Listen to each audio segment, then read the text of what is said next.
Hey, Tony talking trash. And back here today to talk about something. Everybody loves the New York Dolls with the passing of the great frontman David Johansen. And, I thought he'd live forever. He and Sylvain kept it going long after we lost Johnny and we lost Arthur and we lost the other guys. Got that great movie. But Dolls fans are Dolls fans. I remember going down with my friend Mark and seeing him for a big HFS thing they had down at Baltimore, one of their stadiums we went to. But I wanted to talk about something, man. They made another couple records other than the first two. A lot of people talk about the first record, the classic record produced by Todd Rundgren. Super, super great record. Every song is great. I love some of the simple songs like, uh, some of the doom, doom, doom, doom, doom. Oh, breakdown. Private World. See, that's like a B-side, but I just think they had a lot of soul in this stuff.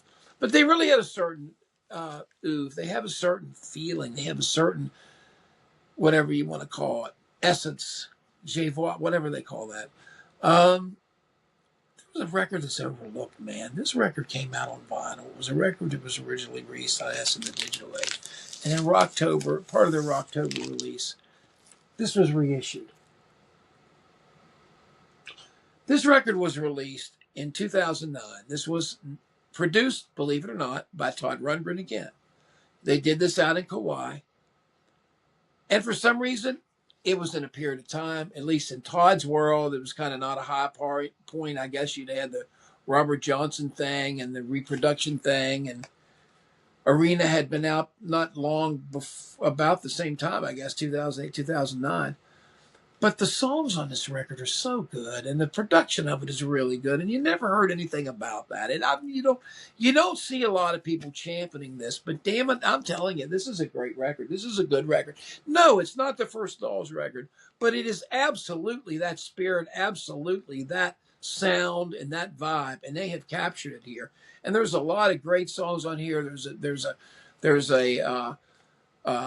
just a certain attitude, and you've got the ones written by Sylvain and David, and you can tell there's kind of have edgy ones, but then there are other ones like Muddy Bones is a good song that was written by one of the other guys in the band.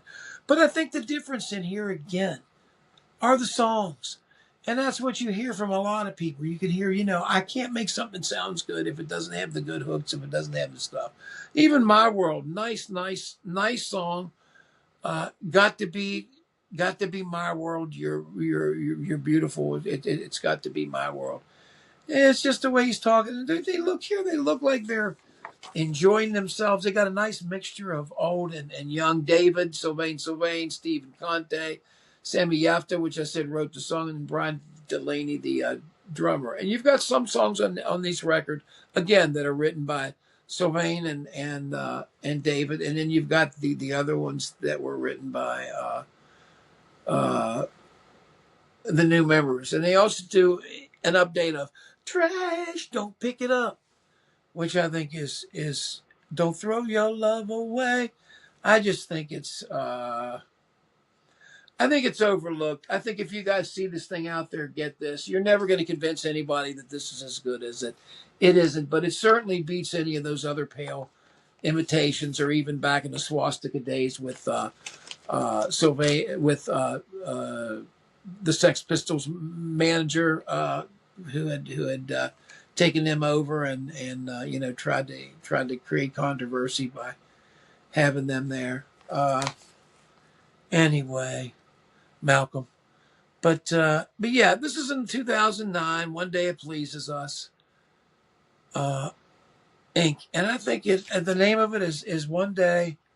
Well, it doesn't say one day it will please. This is the Cause I Says So. But that's one of the later ones that they had before, and it is true. But this production that Todd did I think is very strong, and you don't hear anything good about it.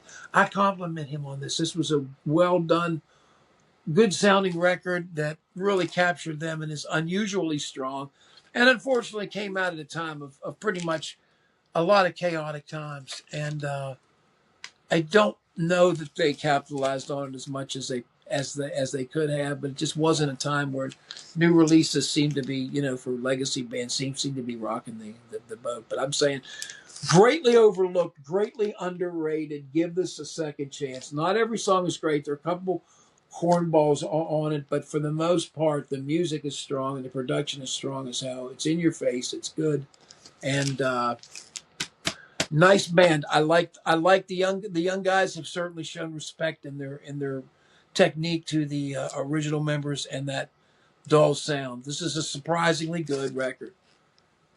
Reconsider this one, please. Leave your thoughts below, guys. Thanks. Hit the like button if you can to help us out. Thanks. Catch you next time.